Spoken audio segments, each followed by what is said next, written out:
Hello students. जैसा कि हमने अपनी लास्ट वीडियो में आइसोमेरिज्म का चैप्टर स्टार्ट किया था, तो आज हम आइसोमेरिज्म के सेकंड पार्ट पर जाएंगे। तो लास्ट वीडियो में हमने क्या पढ़ा था? आइसोमेरिज्म के बारे में पढ़ा था। उसमें हमने स्ट्रक्चरल आइसोमेरिज्म को हमने कवर किया था।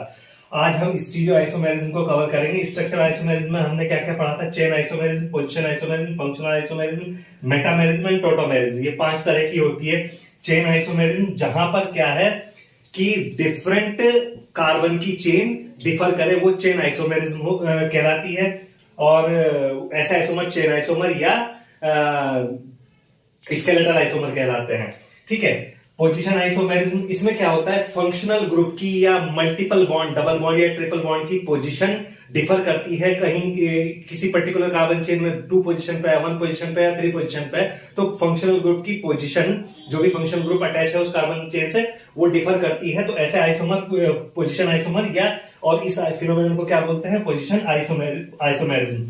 थर्ड होता है फंक्शनल ग्रुप आइसोमेरिज्म, जहां पर मॉलिक्यूलर फॉर्मूला तो सेम है, बट जब हम एक्सपेंशन करते हैं स्ट्रक्चर का, तो स्ट्रक्चर में डिफरेंट फंक्शनल ग्रुप आ जाते हैं। यानी कि एक ही मॉलिक्यूलर फॉर्मूला से, जैसे अल्कोहल और ईथर का हमने एग्जांपल लिया था लास्ट टाइम, तो फंक्शनल ऐसी आइसोमेरिज्म क्या कहलाती है? Functional group isomerism. और ऐसे आइसोमर क्या होते हैं? Functional group isomer.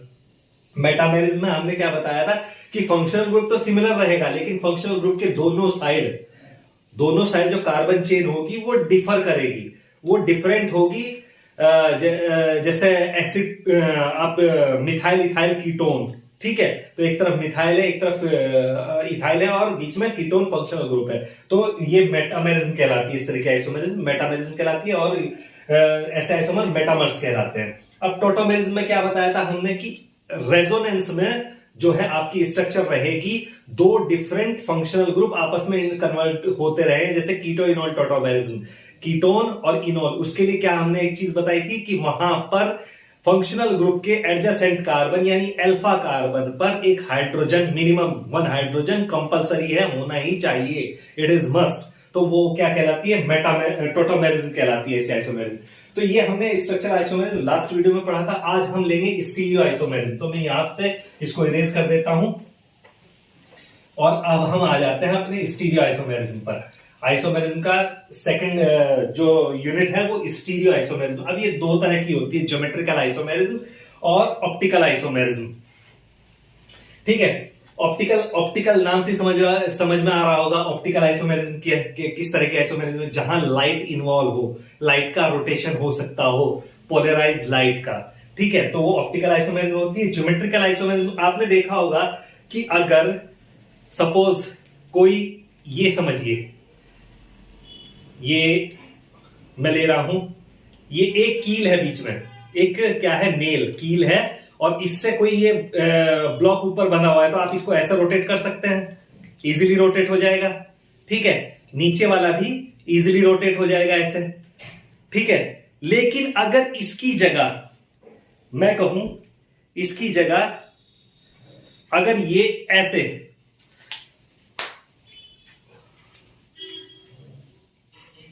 अगर ये ऐसे 2 किलो से आप ब्लॉक को फिक्स कर दे, तो क्या अब आप इसे रोटेट कर पाएंगे? ऐसे रोटेट कर पाएंगे? नहीं कर पाएंगे। ठीक है। तो ऐसे जो मल्टीपल बॉन्ड आते हैं, जहां पर डबल बॉन्ड से जो अटैच्ड कार्बन होते हैं, उन कार्बन के पे जो डिफरेंट ग्रुप होते हैं, उन ग्रुप की पोजीशंस के अकॉर्डिंग जो आइसोमेरिज्म आती है, वो आइसोमेरिज्म क्या कहलाती है? Geometrical isomerism. उसको क्या बोलते हैं हम? ज्योमेट्रिकल आइसोमेरिज्म, डबल बॉन्ड से। ठीक है। कार्बन डबल बॉन्ड पर। ठीक, ये ज्योमेट्रिकल आइसो। अब यहां पर जो ए, बी, सी और डी, ये जो ग्रुप लगे होंगे, ये डिफरेंट ग्रुप होंगे। ठीक है। ये कैसे ग्रुप होंगे? डिफरेंट ग्रुप होंगे। इनको हम क्या कहते हैं? इसको ज्योमेट्रिकल आइसोमेरिज्म हम कहते हैं। दूसरी ऑप्टिकल आइसोमेरिज्म। तो पहले हम लेते हैं ज्योमेट्रिकल आइसोमेरिज्म, उसके बाद बात करेंगे ऑप्टिकल आइसोमेरिज्म के बारे में। ठीक है।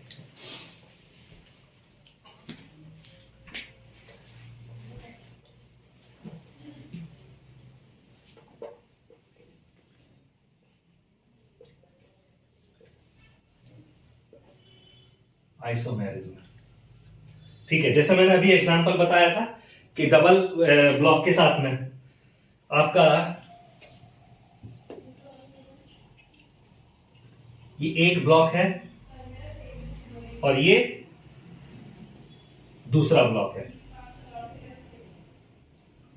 इसको मैंने एक साइड ब्लैक पेंट कर दिया, एक साइड व्हाइट रहने दिया, ठीक है।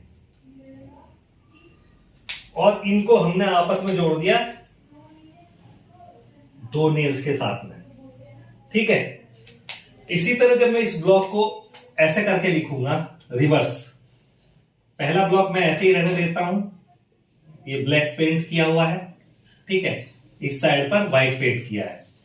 अब नीचे वाले ब्लॉक को मैं रिवर्स डायरेक्शन में, हम इसको रोटेट नहीं कर सकते, अब ब्लैक पेंट वाला इधर करके मैं इसको दो नेल से फिर जोड़ देता हूं। तो अब आपको डिफरेंस नजर आ रहा होगा कि दोनों ब्लैक ब्लैक जो है वो एक साइड है और दोनों व्हाइट व्हाइट एक साइड है, और इधर ब्लैक है, इधर व्हाइट है, इधर व्हाइट है, इधर ब्लैक है। तो इस तरह के जो आइसोमर बनते हैं, जो ये हमने कार्बन का ब्लॉक मान लिया और इसके दोनों तरफ ये अटैच्ड फंक्शनल ग्रुप मान लिए, ठीक है। तो इस तरह के जो आइसोमर बनते हैं कि जब एक सेम साइड वाले सिमिलर, ये क्या है, सिमिलर ग्रुप्स जब एक साथ हों तो ऐसे आइसोमर को हम क्या बोलते हैं, सिस। ऐसे आइसोमर क्या कहलाते हैं, सिस आइसोमर, ठीक है। और जब सिमिलर ग्रुप अपोजिट साइड हो, सिमिलर ग्रुप्स अपोजिट साइड हो, तो ऐसे आइसोमर को हम क्या बोलते हैं, ट्रांस, ठीक है।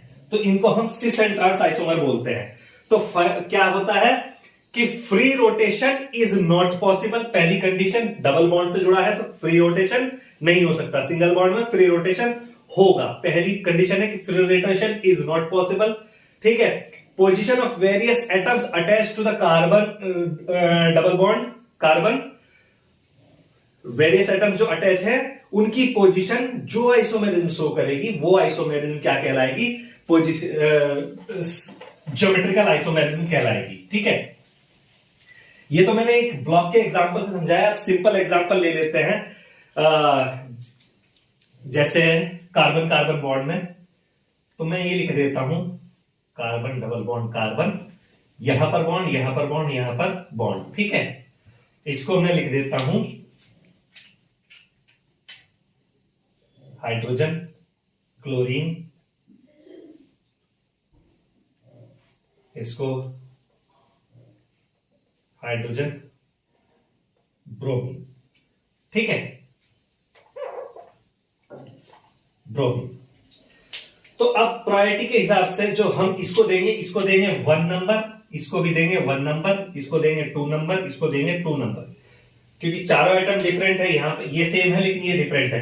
तो ये क्या हो गया, ये आइसोमर क्या कहलाएगा, इस तरह का आइसोमर हमारा ये क्या हो जाएगा कि सेम साइड ग्रुप एक जैसे हैं तो सिस आइसोमर हो जाएगा। और अगर हम इसको ऐसे लिखें सी डबल बॉन्ड सी, अब यहां पर हम क्या कर दें, जो हमारे फंक्शनल ग्रुप है, ये तो ऊपर तो मैं ऐसे ही रखता हूं, लेकिन ब्रोमीन को इधर लेके आया और हाइड्रोजन को यहां लिख दिया। तो अभी अकॉर्डिंग टू नंबर रूल देखिए जाइए, इसको हम 1 देंगे तो इसको भी 1 देंगे, इसको 2, इसको 2। अब 1 1 अपोजिट साइड हैं तो ऐसे आइसोमर हमारे क्या कहलाएंगे, ट्रांस आइसोमर, ठीक है। तो ये एग्जांपल से आपको समझ में आ गया ज्योमेट्रिकल आइसोमेरिज्म किस तरह की होती है। अब साइक्लिक कंपाउंड में भी ज्योमेट्रिकल आइसोमेरिज्म शो होती है, वहां सिंगल बॉन्ड के अराउंड ही ज्योमेट्रिकल आइसोमेरिज्म शो हो जाती है। जैसे एग्जांपल मैं ले लेता हूं, साइक्लोहेक्सेन पे सब्स्टिट्यूशन कर दिया 2 एडजेसेंट कार्बन पे, ठीक है। ये भैया मैंने बनाया साइक्लोहेक्सेन, ठीक है, ये मैंने बना दिया साइक्लोहेक्सेन, और इसमें मैं H OH H OH, यहां पर H OH OH H। अब आप बताइए, दिख रहा है कि जो हमने नंबरिंग दी, नंबरिंग के हिसाब से ये 1 ये 1 तो सिमिलर साइड हो गए तो सिस आइसोमर, और यहां पर ये 1 और यहां पर ये 1 तो अपोजिट साइड हो गए। ये कौन सा आइसोमर हो गया? ये ट्रांस आइसोमर। तो साइक्लिक कंपाउंड में सिंगल बॉन्ड के अराउंड भी आपको ज्योमेट्रिकल आइसोमेरिज्म मिलती है। ठीक है, तो इसको क्या कहते हैं हम? Geometrical isomerism.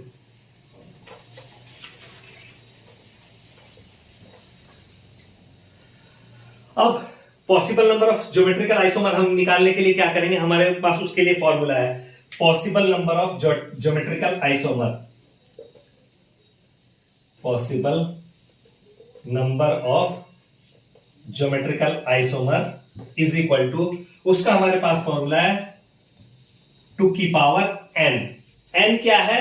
n है नंबर ऑफ डबल बॉन्ड्स। ये n क्या होता है? Number of double bonds in compound. जो भी कंपाउंड हम ले रहे हैं उसमें डबल बॉन्ड कितने हैं, ये उसका नंबर है n। ठीक है, तो एग्जांपल, जब, और ये कब लगता है फॉर्मूला? ये जब लगता है जब आपके दोनों एंड सिमिलर हो, कार्बन चेन दोनों एंड आपके सिमिलर हो। ठीक है, example CH3 CH double bond CH CH double bond CH CH3।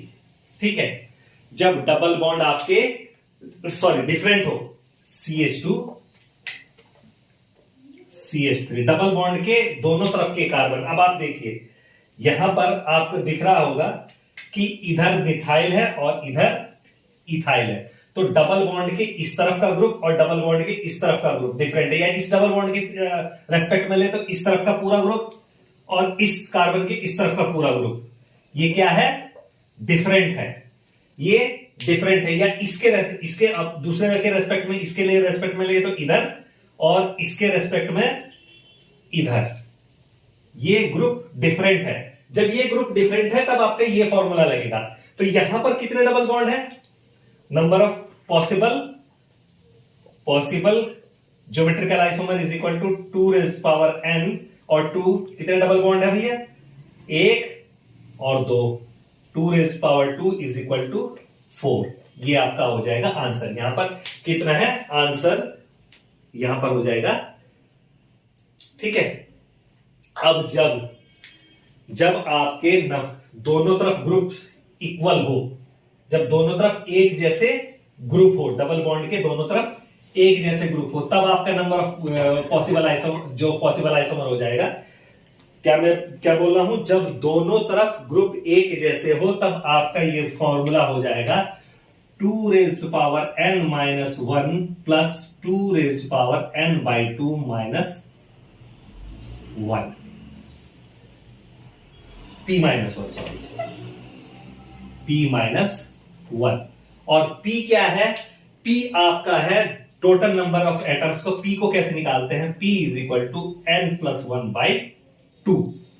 ये p की वैल्यू होती है n प्लस 1 बाई 2। उसमें कितने नंबर, और n मैंने आपको बताया ही कि n क्या है? n है number of double bonds, number of double bonds, कितने डबल बॉन्ड वहां पर उसके अंदर मौजूद है, वो है आपका p। एग्जांपल ले लीजिए, CH3 CH double bond CH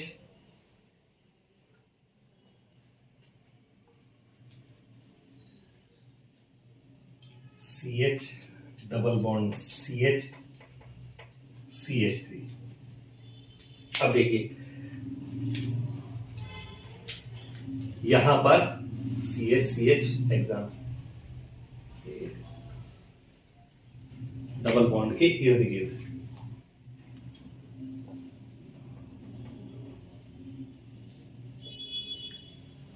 तीन डबल बॉन्ड के साथ में। तो डबल बॉन्ड यहां पे कितने हैं? 1 2 3, दोनों तरफ ग्रुप सिमिलर है, 2 कार्बन है, इधर भी एक कार्बन है, इधर भी एक कार्बन है। इसके सराउंडिंग देखेंगे, इसके सराउंडिंग देखे इधर भी एक कार्बन, इधर भी एक कार्बन, इसके सराउंडिंग देखे इधर भी एक कार्बन, इधर भी एक कार्बन, और ये ऐसे ठीक है, तो सिमिलर है भैया, ठीक है। तो ये समझ में आ रहा है कि जब सिमिलर हो तो तब ये वाला फॉर्मूला लगाएंगे, लगाइए भैया। तो possible geometrical isomer is equal to 2n कितना है 1 2 3 3 माइनस 1 प्लस 2 इंटू, अब p निकाल लेंगे भैया, p इधर निकाल लेता हूं मैं, p is equal to 3 plus 1 upon 2 is equal to 2। तो p की वैल्यू हो गई 2 माइनस 1, तो टोटल कितना हो गया 2 raise the power 2 plus 2 raise the power 1 is equal to 4 plus 6। Total answer आ गया आपका 6 आइसोमर, ठीक है। तो टोटल नंबर ऑफ आइसोमर ऐसे निकल जाएंगे आपके 6 आइसोमर, ठीक है। अब ये तो सिस एंड ट्रांस की बात हो गई, सिन एंटी भी बोला जाता है और इजेड भी बोला जाता है। ज्योमेट्रिकल आइसोमेरिज्म में सिन एंटी और इजेड भी बोला जाता है। जब इजेड कब और सिन एंटी कब बोला जाता है, जब चारों ग्रुप जो अटैच्ड है डबली बॉन्डेड कार्बन एटम्स के साथ में, वो चारों फंक्शनल ग्रुप डिफरेंट है, तब आप उसको अगर सिमिलर प्रायोरिटी के ग्रुप एक जगह आएंगे तो आप उसको देंगे zusammen. Z means zusammen means same, same means एक जैसे, सिमिलर ग्रुप एक साइड में है तो वो हो जाएगा zusammen. Zusammen means same, similar group एक साइड आया तो आप उसको जेड आइसोमर कहेंगे। अगर सेम प्रायोरिटी के ग्रुप अपोजिट साइड में है तो आप उसको कहेंगे E entgegen. E means entgegen यानी कि एंटी, अपोजिट यानी कि अपोजिट साइड में है तो आप उसको कहेंगे ट्रांस आइसोमर, ठीक है। एग्जांपल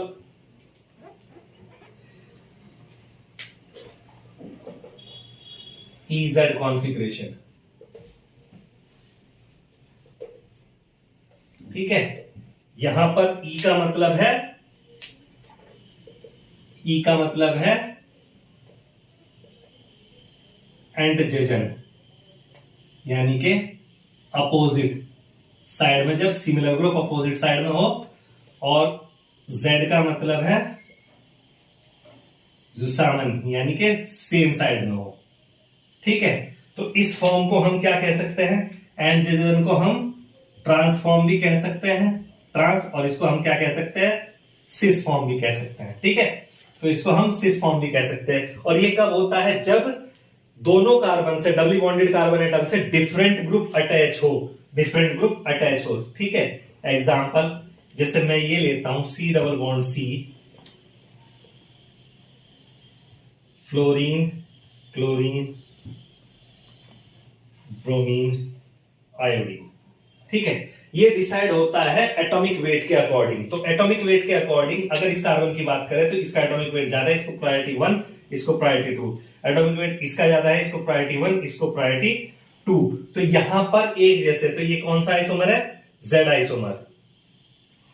ये कौन सा आइसोमर है, जेड आइसोमर। वहीं पर अगर इसको मैं C डबल बॉन्ड C, इसको तो ऐसे ही रहने दूं क्लोरीन, लेकिन यहां पर मैं ब्रोमीन इधर और आयोडीन इधर कर देता हूं, तो अब ये क्या हो जाएगा, ये सिमिलर 1 और इसको 2 प्रायोरिटी, इसको 1 प्रायोरिटी, इसको 2 प्रायोरिटी। तो सेम प्रायोरिटी के ग्रुप जो है वो अपोजिट साइड में है, 1 1 अपोजिट साइड में है, तो इसको हम क्या कहेंगे, ई आइसोमर, ई आइसोमर एंड जुसामन, ठीक है, ई isomer.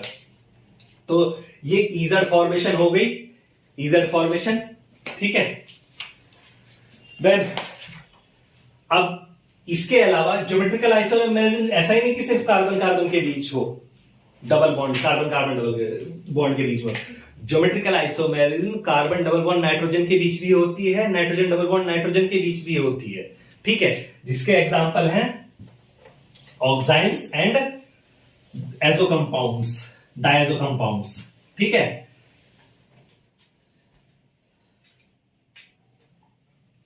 Geometrical isomerism in oxides and azo compounds, ठीक है। इसमें क्या होता है ज्योमेट्रिकल आइसोमेरिज्म में, मैं एक एग्जांपल ले लेता हूं, सपोज बेंजोडोक्साइन, ठीक है। ये आपका फिनाइल रिंग है,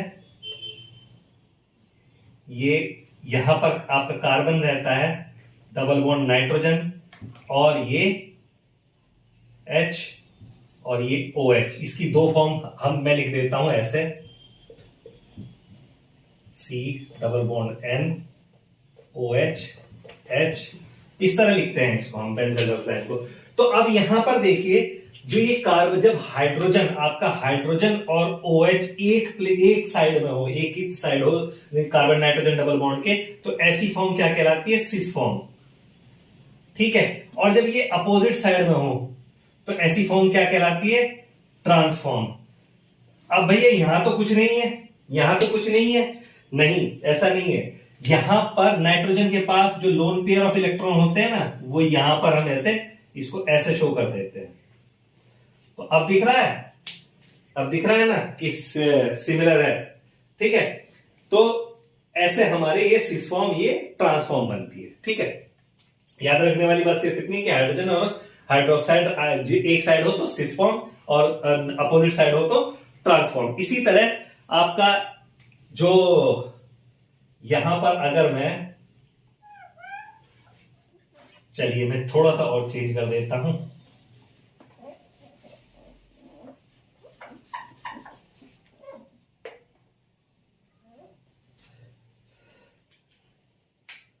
अगर मैं यहां पर नाइट्रोजन नाइट्रोजन कर दूं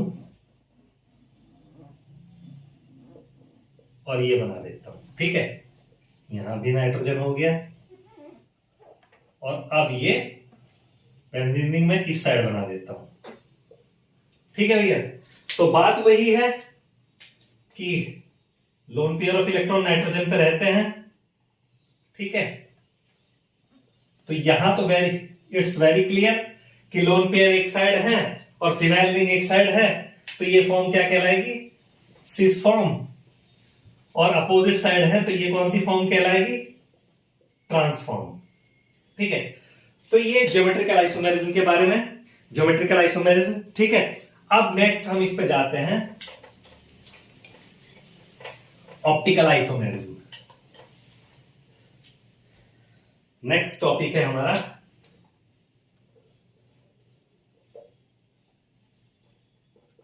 ऑप्टिकल आइसोमेरिज्म।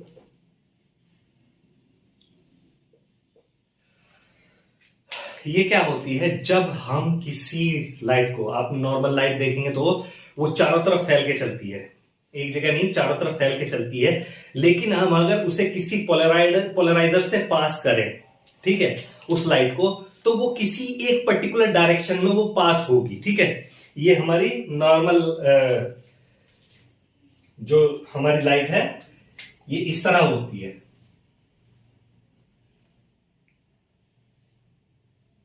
हर डायरेक्शन में जो हमारी लाइट है, ये नॉर्मल लाइट है, ये हमारी इस हर डायरेक्शन में होती है। अगर हम इसके बीच में एक पोलराइजर लगा दें, ये एक पोलराइजर हमने लगा दिया जो लाइट को किसी एक पर्टिकुलर डायरेक्शन में पोलराइज कर दे, तो ये इससे पास होने के बाद, जब ये लाइट इससे पास होगी, तो इससे पास होने के बाद ये लाइट हमें किसी एक पर्टिकुलर डायरेक्शन में मिलेगी। ठीक है। ये किसी एक पर्टिकुलर डायरेक्शन में मिलेगी, ये सब लाइट हमारी किसी एक पर्टिकुलर डायरेक्शन में मिलेगी। अगर हम इसके बीच में कोई कंपाउंड का सॉल्यूशन रख दें, ये लाइट इससे पास हो रही है, यहां पर एक हमने कंपाउंड सॉल्यूशन रख दें, जो हमारा कंपाउंड है,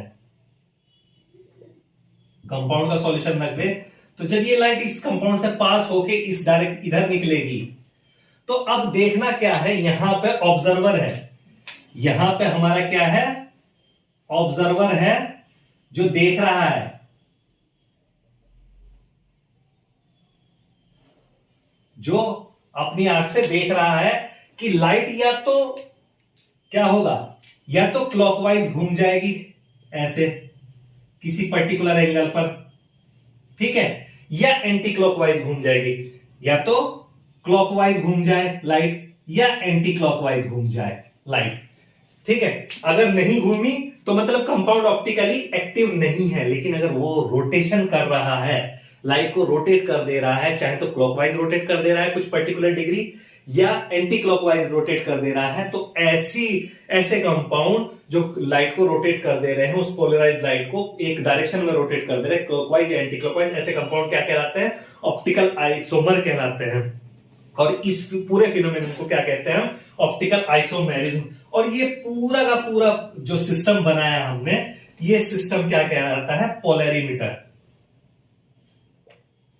पोलैरिमीटर, ठीक है। इससे हम पता करते हैं कि कैसे हमारी जो लाइट है वो कैसे कितने डिग्री पोलराइज हो रही है, ठीक है। तो पोलैरिमीटर क्या निकालते हैं? स्पेसिफिक रोटेशन, कितने डिग्री का स्पेसिफिक रोटेशन हो रहा है वो हम पोलैरिमीटर से पता करते हैं, जिसका फॉर्मूला क्या होता है आपका? पोलराइजेशन का फॉर्मूला जो हम निकालते हैं स्पेसिफिक, मैं थोड़ा सा इरेज कर देता हूं। इस पोलैरिमीटर से जो हमारी लाइट रोटेट हुई, रोटेट होने के बाद जो हम एक फॉर्मूला निकालते हैं वो क्या कहलाता है? Specific rotation.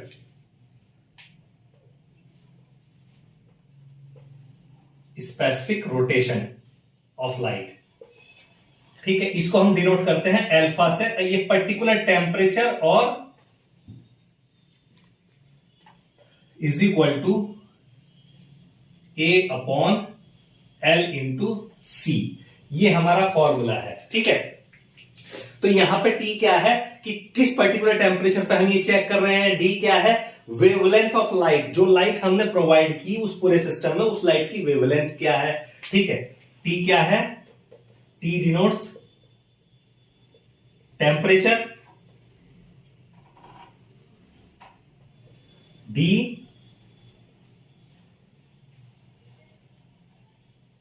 Wavelength of light, जो पोलराइज लाइट हम उसको दे रहे हैं उसकी वेवलेंथ क्या है? D।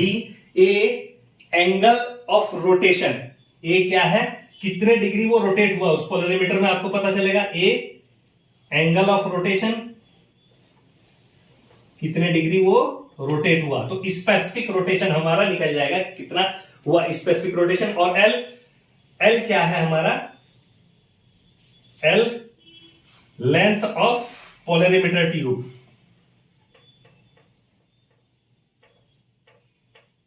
पोलरीमीटर ट्यूब उसकी लेंथ, और C है हमारी कंसंट्रेशन ऑफ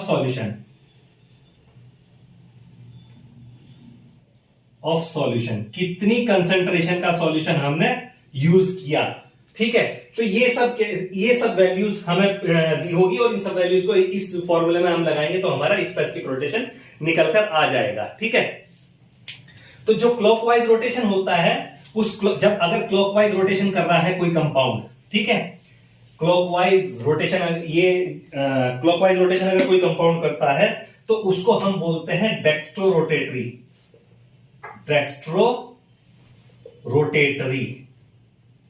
और इसको डिनोट करते हैं D से।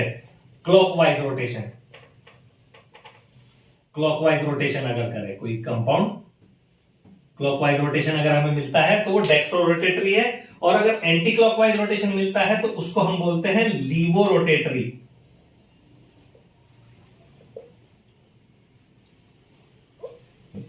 रोटेटरी, इसको L से डिनोट करते हैं, ठीक है। ये एंटी क्लॉकवाइज,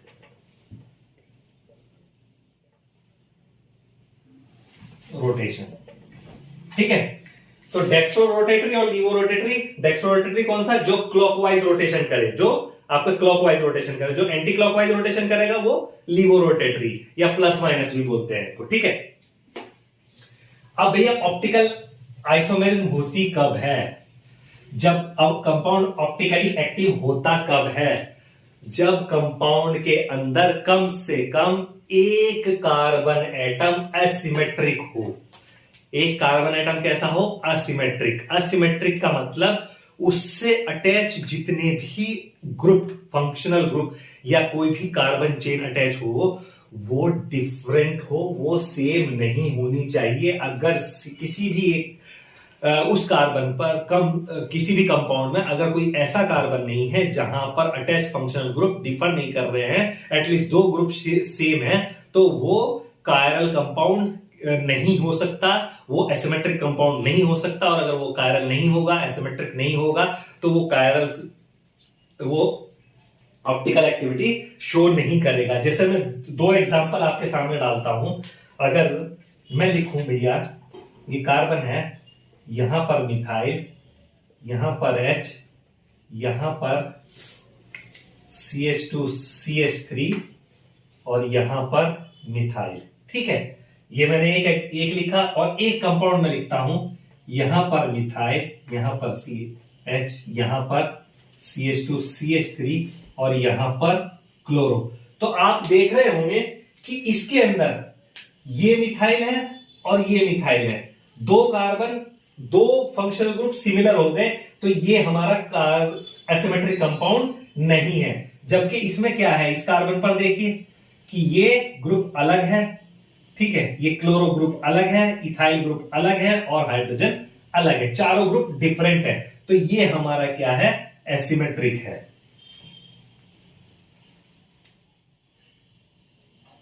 एसिमेट्रिक कार्बन, इसके साथ हमारा क्या है, एसिमेट्रिक कार्बन है। और ऐसे कार्बन को क्या हम बोलते हैं, ऐसे कार्बन क्या कहलाते हैं, ये एसिमेट्रिक कार्बन है और इनको हम कायरल कार्बन भी बोलते हैं या कायरल सेंटर भी बोलते हैं।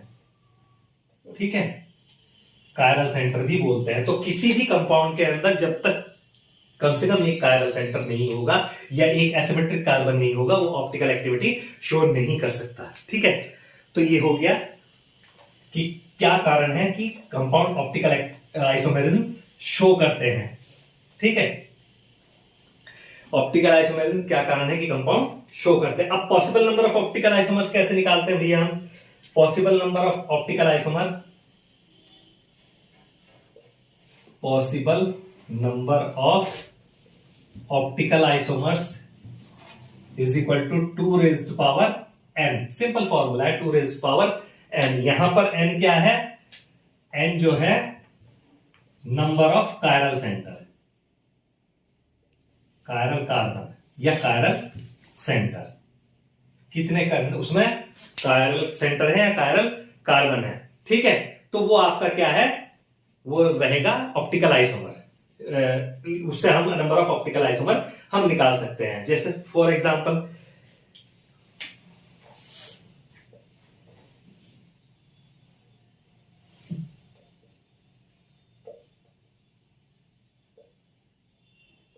ये देखिए, एक कायरल सेंटर है, तो इसका पॉसिबल ऑप्टिकल आइसोमर्स कितने हो जाएंगे भाई, 2। नंबर ऑफ कार्बन एटम क्या है, 1 है, तो टोटल 2 आइसोमर्स ही बनेंगे। इसका आंसर हो गया। ठीक है, इसके टोटल 2 आइसोमर्स ही बनेंगे। अगर कोई एटम ऐसा है जिसमें 2 हो, जब when n is equal to 2 हो, तो पॉसिबल ऑप्टिकल आइसोमर कितने हो जाएंगे, POI is equal to 2 raised to power n is equal to 2 raised to power 2 is equal to 4, तब आ जाएगा 4। तो ये आपको स्ट्रक्चर से देखना होगा कि वहां पर कितने कायरल सेंटर, इस फॉर्मूले से आप नॉर्मली निकाल सकते हैं। ठीक है, इस फॉर्मूले से आप नॉर्मली निकाल सकते हैं। अब जैसे 2 की केस मैं बता देता हूं, 2 का केस।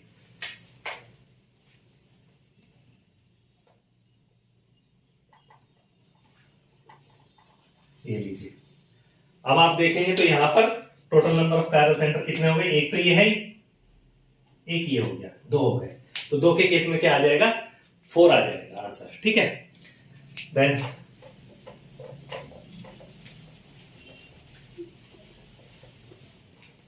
ओके, नेक्स्ट अब हम चलते हैं ऑप्टिकल आइसोमेरिज्म को समझने के लिए। अब मोस्ट कॉमन एग्जांपल है लैक्टिक एसिड। लैक्टिक एसिड का फॉर्मूला क्या है, optical isomerism in lactic acid, OI in lactic acid. तो यह लैक्टिक एसिड का फॉर्मूला होता है COOH CHOH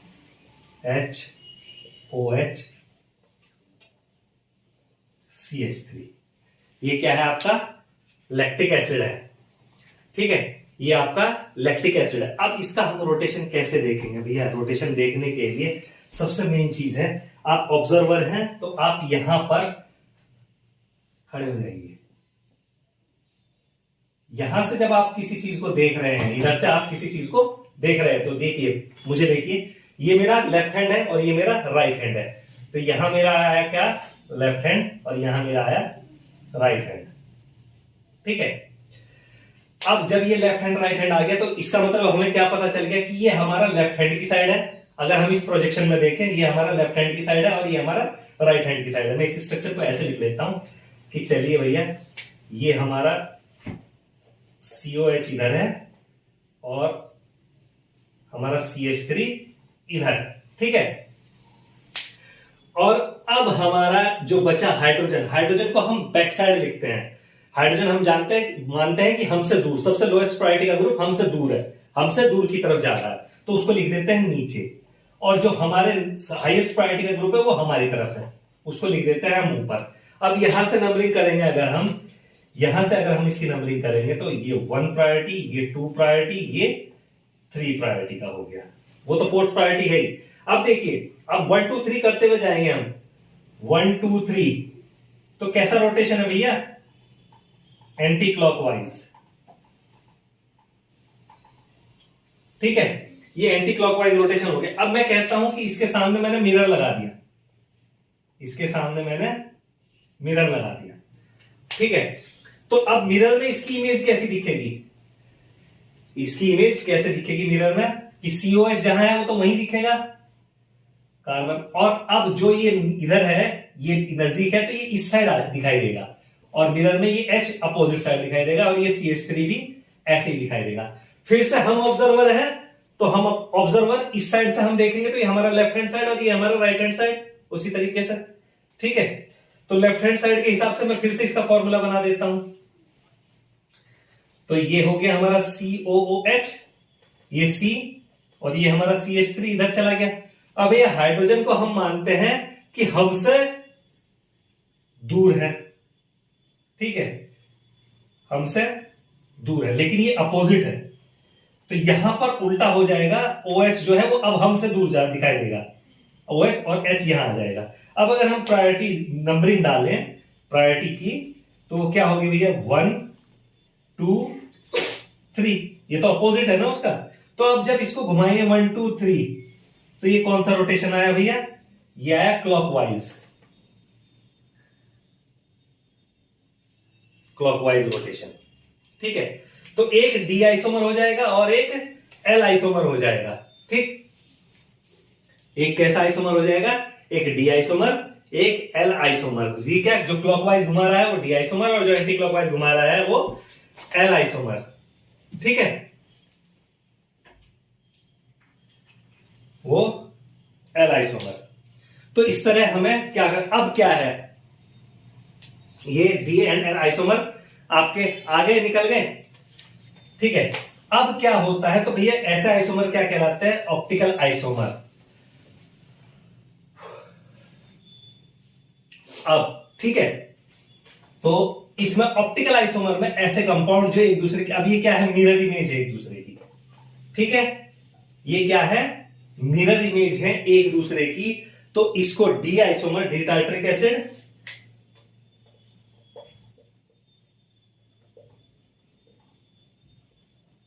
L tartaric acid.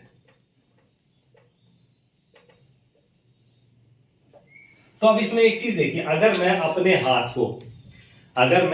हाथों को मिरर के सामने रखूं, मिरर के सामने अगर मैं अपने इस हाथ को ऐसे रखूं, तो मेरे इस हाथ की इमेज ऐसी आएगी। ठीक है, समझ में आ गई, ऐसी आएगी मेरी हाथ की इमेज। जब मैंने बीच में मिरर रखा तो इसकी इमेज ऐसी आएगी।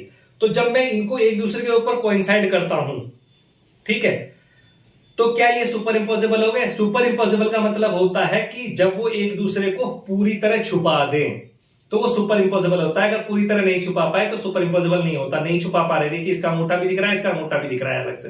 तो ऐसी मिरर इमेज दो, जो एक दूसरे, ऐसे कंपाउंड जो मिरर, एक दूसरे की मिरर इमेज हो, एक दूसरे की मिरर इमेज हो, लेकिन नॉन सुपर इंपोजेबल हो। Non superimposable mirror image, non super इंपोजेबल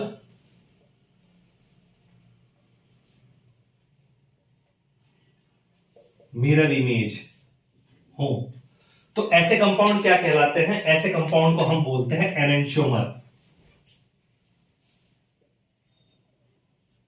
enantiomer ऐसे कंपाउंड हमारे क्या कहलाते हैं? Enantiomer.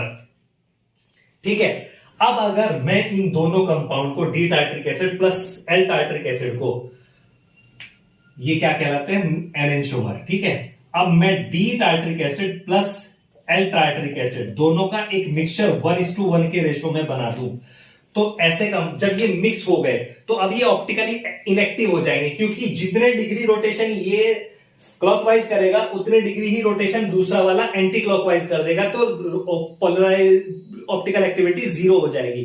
Polarise light after passing the solution किसी भी डायरेक्शन में डेविएट नहीं होगी, ना तो क्लॉकवाइज डेविएट होगी ना एंटी क्लॉकवाइज डेविएट होगी। तो ऐसे मिक्सचर जो पोलराइज लाइट, ऐसे मिक्सचर जो डी एंड एल यानी कि एनेंशियोमर्स के मिक्सचर को 1:1 के रेशो को हम क्या बोलते हैं?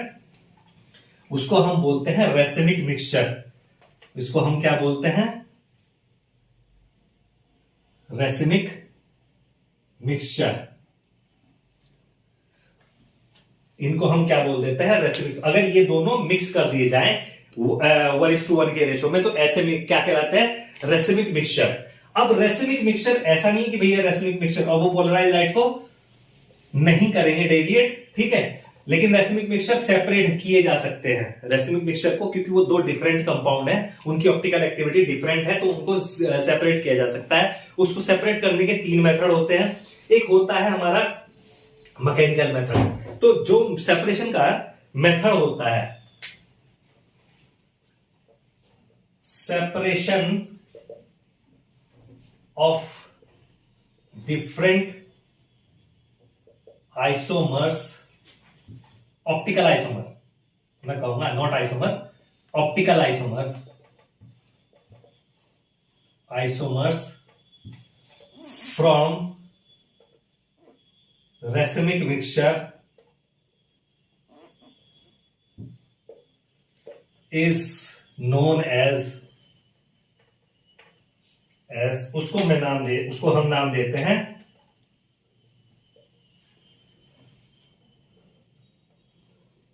रिजोल्यूशन। इसको हम क्या बोलते हैं? रिजोल्यूशन बोलते हैं। तो रिजोल्यूशन कंपाउंड, ऐसे कंपाउंड्स का जो optically active racemic mixture, optical active isomers का रेसिमिक मिक्सचर हो, तो उनको सेपरेट हम 3 तरीके से कर सकते हैं। पहला मेथड होता है मैकेनिकल मेथड। मैकेनिकल मेथड कब हम अप्लाई कर सकते हैं? जब कंपाउंड क्रिस्टलाइन फॉर्म में हो और दोनों तरह के क्रिस्टल डिफरेंट हो, दिख रहे हो हमें कि हाँ भाई ये क्रिस्टल अलग टाइप का है और ये क्रिस्टल अलग टाइप का है, तो हम उन्हें उठाकर सेपरेट कर सकते हैं मैकेनिकल तरीके से, मैकेनिकल मेथड से। तो वो वहां पॉसिबल है। दूसरा होता है बायोकेमिकल मेथड। बायोकेमिकल मेथड में हम क्या करते हैं? एंजाइम या माइक्रो ऑर्गेनिज्म जो भी होते हैं सेपरेशन के लिए, वो हम यूज करते हैं। वहां पर क्या होता है कि आपका कोई एक पर्टिकुलर आइसोमर सेपरेट होगा जो आपको रिक्वायर्ड होगा, उसी के अकॉर्डिंग हम एंजाइम और या जो भी माइक्रो ऑर्गेनिज्म होंगे वो सेलेक्ट करेंगे और उनकी रिएक्शन कराएंगे। ठीक है, तो उसमें क्या होगा? एक आइसोमर सेपरेट हो जाएगा और दूसरा आइसोमर आपका कंप्लीटली डिस्ट्रॉय हो जाएगा। तीसरा मेथड होता है केमिकल मेथड। केमिकल मेथड में क्या होता है कि अगर हमारे पास जो रेसिमिक मिक्सचर है वो एसिडिक है, केमिकल मेथड में क्या होता है? अगर हमारा रेसिमिक मिक्सचर एसिड है, तो ये है हमारा क्या? Racemic mixture. ठीक है, इसको हम किसी ऑप्टिकल एक्टिव बेस के साथ में, ऑप्टिकल एक्टिव बेस के साथ में इसकी रिएक्शन करा देंगे, तो ये क्या होगा? हमारे पास AB प्लस A-B, ये क्या मिल जाएगा हमें? ये दोनों जो है हमारे क्या होंगे? ये हमारे सॉल्ट्स होंगे। ये दोनों हमारे क्या होंगे? सॉल्ट्स होंगे। और इन सॉल्ट्स को फर्दर हाइड्रोलिसिस करके इनको सेपरेट कर लेंगे और फर्दर हाइड्रोलिसिस से इनको हम दोनों आइसोमर को सेपरेट कर लेंगे। ठीक है, इसी तरीके से जब अगर हमारा कोई मिक्सचर जो है वो बेसिक है, रेसिमिक मिक्सचर बेसिक है, ठीक है, तो उसको हम ऑप्टिकली एक्टिव एसिड के साथ में ट्रीट करेंगे और यहां पर भी हमारे क्या है? 2 मिक्सचर मिलेंगे और फिर फर्दर हम हाइड्रोलिसिस कर लेंगे। ठीक है, तो हमारे ये दोनों आइसोमर सेपरेट हो जाएंगे। ये होता है हमारा केमिकल मेथड।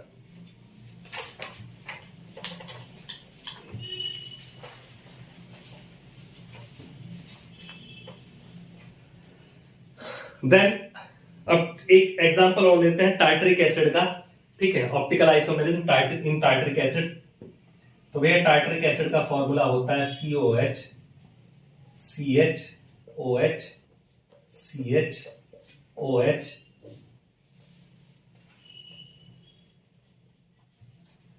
ठीक है, ये आपका टार्टरिक एसिड का होता है। अगर हम इसके बीच में मिरर लगा दें,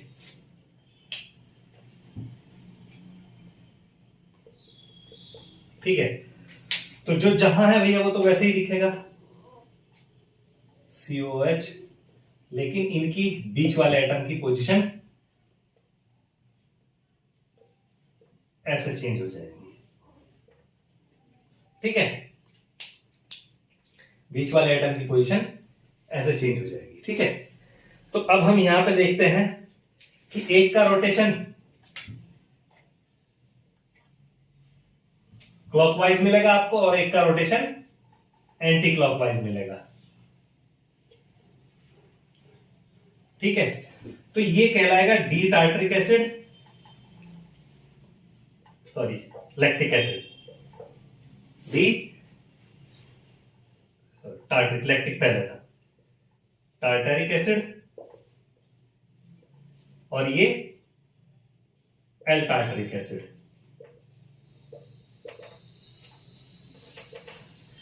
तो वही बात कि एक दूसरे की मिरर इमेज है, सुपर इंपोजिबल है, ठीक है। लेकिन अगर इसमें जो आपका हाफ मॉलिक्यूल का रोटेशन ऐसे इसकी स्ट्रक्चर को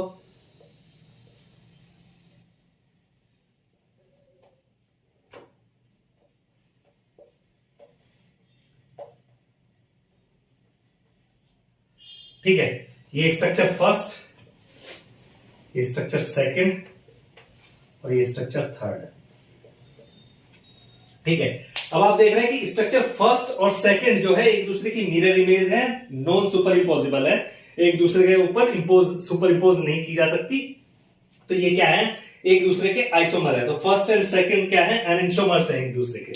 फर्स्ट एंड सेकंड क्या है, फर्स्ट एंड सेकंड ये क्या है, एनेंटियोमर, एनेंटियोमर्स, ठीक है। लेकिन अब आप देखो भाई, फर्स्ट एंड थर्ड या सेकंड एंड थर्ड, ये एक दूसरे की ना तो मिरर इमेज है। अगर इसके सामने मैं मिरर खड़ा किया है तो ये इमेज बनेगी, ये तो नहीं बनेगी, ये तो नहीं बनेगी। या इसके सामने अगर मैं यहां भी मिरर डाल दूं तो इसके सामने इसकी इमेज ये तो नहीं बनेगी, ये बनेगी, ठीक है। तो ये इसकी मिरर इमेज नहीं है, ये इसकी मिरर इमेज नहीं है और ना ही सुपर इंपोजेबल है। देखो एक दूसरे के ऊपर चढ़ा के देखो तो H, यहां OH है तो इसका H आएगा, यहां H है तो इसका OH आएगा, ये इतना पार्ट सुपर इंपोज हो जाएगा, ऊपर इंपोज हो जाएगी, तो डिफरेंट हो गया। इसी तरीके से इसके साथ करेंगे तो नीचे वाला डिफरेंट हो जाएगा। तो कंप्लीटली सुपर इंपोजेबल नहीं है, एक दूसरे को हाइड नहीं कर सकते। तो ना तो मिरर इमेज है ना सुपर इंपोजेबल है। तो फर्स्ट एंड थर्ड, ठीक है, तो फर्स्ट एंड थर्ड या सेकंड एंड थर्ड ये क्या है, ये थर्ड, ये वाली फॉर्म जो है, सॉरी,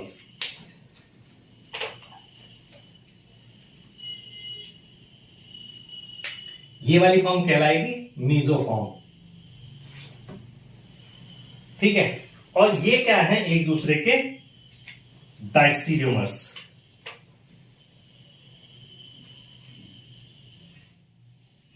डायस्टीरियोमर्स, ठीक है।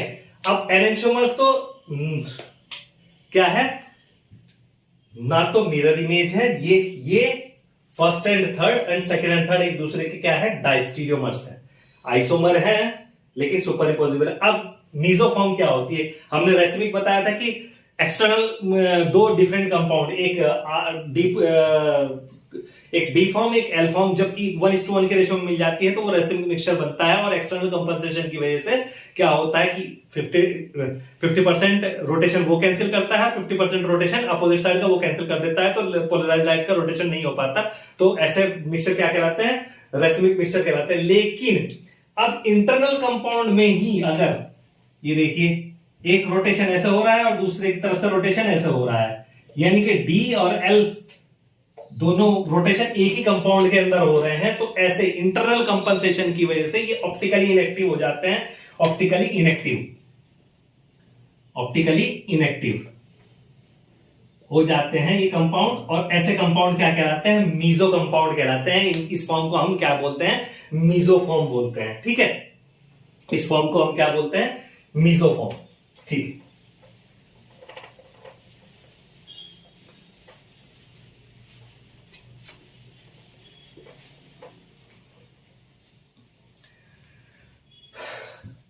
ऐसे फॉर्म को हम क्या बोलते हैं, मीजोफॉर्म बोलते हैं। अब जब ऑप्टिकली ऐसे कंपाउंड हो जिसमें डायस्टेरियोमर बन रहे हो या मीजोफॉर्म हो, तो वहां पर पॉसिबल आइसोमर जो निकालते हैं, ऑप्टिकली एक्टिव आइसोमर, वो निकालते हैं। जो हमारा फॉर्मूला होता है, possible optical isomers is equal to a plus m. जो ए है आपका वो ऑप्टिकली एक्टिव आइसोमर है, और उसका फॉर्मूला जो होता है optically active isomer, A is equal to 2 raised to the power n, 2 raised to the power n minus 1। और जो m है आपका वो, जो m आपका होता है वो 2 raised to the power n by 2 minus 1 ये होता है। अब यहां पे क्या है, जो A है ये ऑप्टिकली एक्टिव आइसोमर, और ये मीजोफॉर्म्स। ठीक है, एम हो जाती है मीजोफॉर्म्स। अगर ये कब होता है, जब आपका एन जो है, यहां पे एन जो है, n is equal to number of chiral centre, chiral carbon. ठीक है, नंबर ऑफ कायरल कार्बन। जब आपके कायरल कार्बन इवन हो तो ये फॉर्मूला लगेगा। ठीक है, जब आपके कायरल कार्बन इवन नंबर हो तो ये फॉर्मूले लगेंगे। और जब आपके कायरल कार्बन ऑड नंबर हो, व्हेन n इज इवन, तो ये फॉर्मूला लगेगा। और जब when n is odd number हो, तो आपका क्या फॉर्मूला, ये मेन फॉर्मूला तो यही रहेगा, लेकिन ए का फॉर्मूला जो हो जाएगा, ए आपका हो जाएगा 2 raised power n minus 1 minus 2 raised power n by 2 minus 1। ठीक है, और m आपका उतना ही रहेगा, m आपका जो है वो यही रहेगा। m आपका क्या रहेगा, m is equal to 2 raised power n by 2 minus 1। तो ये आपके फॉर्मूलाज बन जाएंगे। इन फॉर्मूलाज को आप वैल्यू रख सकते हैं n की, और सब टोटल नंबर ऑफ आइसोमर्स आप निकाल सकते हैं कि कैसे होगा जब मीजोफॉर्म आपकी बन रही हो कंपाउंड के अंदर। देन इसके बाद आता है आरएस कॉन्फ़िगरेशन। इसके बाद हम लेंगे आरएस कॉन्फ़िगरेशन।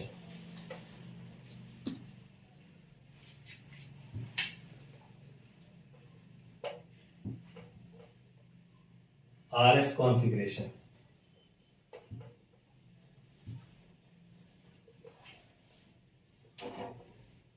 तो भैया आरएस कहां ने इसको इवॉल्व किया था। ये आर का मतलब यहां पे होता है रेक्टस,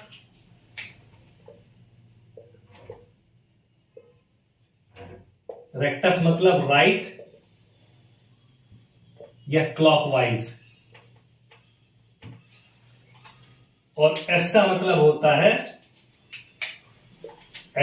होता है सिनिस्टर,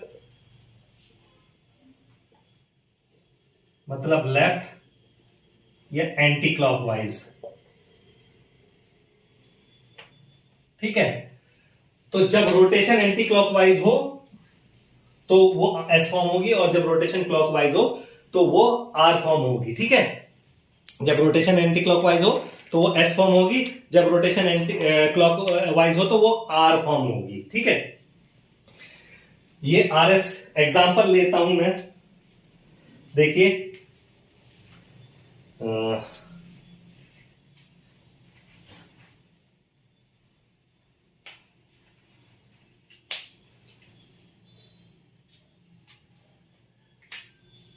जो अभी हमने लैक्टिक एसिड लिखा था,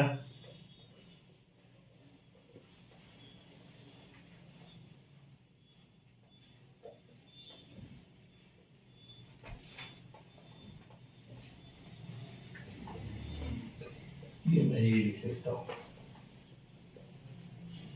मीजोफॉर्म को लिख लेता हूं, इसी में आपके दोनों एग्जाम्पल नहीं।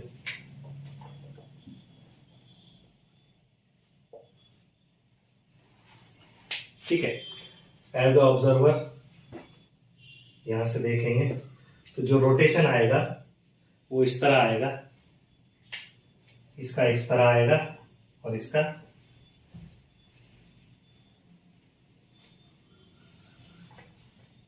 ठीक है।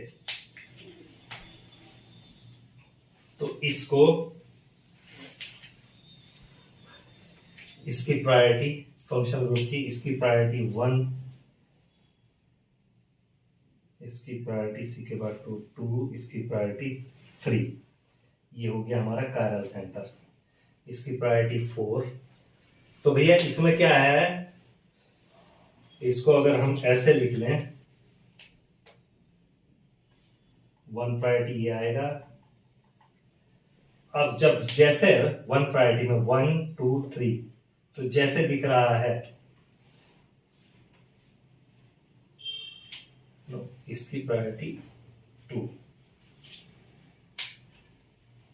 इसकी प्रायोरिटी 2। तो अब इसके अलोंग रोटेशन ऐसे दिख रहा है 1 2 3, क्लॉकवाइज रोटेशन दिख रहा है, तो ऐसे ही रहेगा। ऐसे इसकी प्रायोरिटी इसमें क्या हो जाएगा, इसमें तो ये फॉर्म हो जाएगी आर फॉर्म क्लॉकवाइज, और ऐसे ये फॉर्म हो जाएगी एस फॉर्म। ठीक है, वन मोर एग्जांपल लेते हैं हम।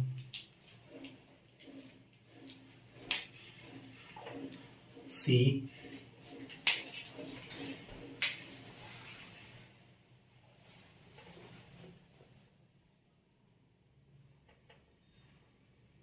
एच ओ एच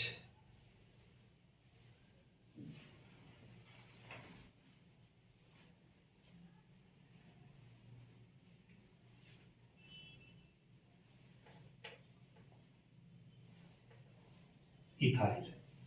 ठीक है, तो भैया अल्फाबेटिकली जो ये है 1 पोजीशन, इसकी 1, इसकी 2, इसकी 3।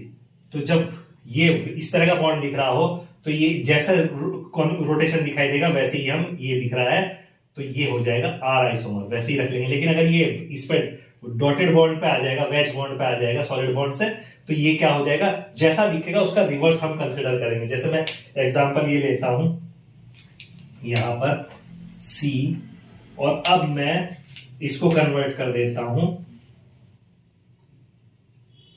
OH, और जो सॉलिड बॉन्ड है अपना इस पर ले लेता हूं मैं H और इथाइल, और मिथाइल हमारा वही है।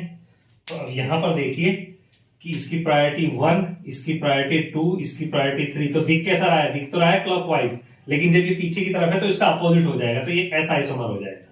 ठीक है, इसको ऐसे कंसिडरेशन, क्योंकि इसको हम जब रोटेट करेंगे तो ये पीछे जाना चाहिए, लोएस्ट प्रायोरिटी का ग्रुप पीछे की तरफ हमसे दूर होना चाहिए और हाईएस्ट प्रायोरिटी का हमारी तरफ आना चाहिए, तभी हम उसकी एक्चुअल कॉन्फ़िगरेशन बता सकते हैं कि वो क्या होगा। तो जो इन सब की इसकी प्रायोरिटी, जो फंक्शनल ग्रुप की प्रायोरिटी हम कैसे डिसाइड करते हैं, फंक्शनल ग्रुप की प्रायोरिटी हम उसके एटॉमिक वेट के हिसाब से, एटॉमिक वेट के हिसाब से हम उसकी प्रायोरिटी डिसाइड करते हैं। तो जैसे हेलोजन में जो हाईएस्ट प्रायोरिटी होगी फंक्शनल ग्रुप की प्रायोरिटी ऑर्डर जो है, प्रायोरिटी ऑर्डर वो कैसे हो जाएगा, वो ऐसे हो जाएगा कि आप अगर बात करें iodine is more than bromine then chlorine then fluorine, then इसके बाद जो प्रायोरिटी आ जाएगी लेस सल्फर देन ऑक्सीजन, ठीक है। ऑक्सीजन के बाद आ जाएगा नाइट्रोजन, नाइट्रोजन के बाद आ जाएगा कार्बन, कार्बन के बाद आ जाएगा tritium, then deuterium, then hydrogen. ये हाईएस्ट प्रायोरिटी का होगा, ये हाईएस्ट प्रायोरिटी का ग्रुप होगा। इस एक जनरल मैंने टेबल बताई है, और ये लोएस्ट लीस्ट प्रायोरिटी का होगा, लीस्ट, ठीक है। तो इस तरीके से हम इसकी प्रायोरिटी डिसाइड कर लेते हैं, ये लिस्ट प्रायोरिटी का होता है। एक चीज आती है जब हम ये करते हैं आरएस कॉन्फ़िगरेशन चेक करते हैं, तो एक चीज आती है वॉल्डन इन्वर्जन। वॉल्डन इन्वर्जन में क्या होता है कि कोई भी डी आइसोमर एल आइसोमर में कन्वर्ट हो जाए और एल आइसोमर डी आइसोमर में कन्वर्ट हो जाए, तो इस तरह का जो इन्वर्जन है उस इन्वर्जन को हम बोलते हैं वॉल्डन इन्वर्जन। और नॉर्मली जो भी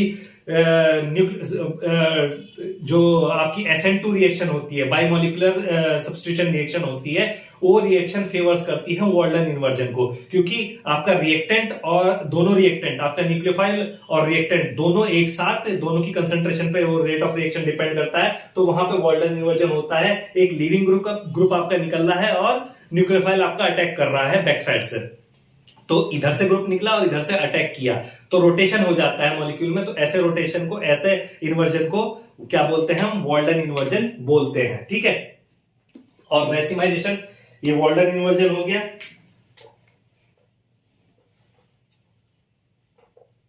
वॉल्डन इन्वर्जन। सेकंड चीज होती है, एक चीज होती है रेसिमाइजेशन।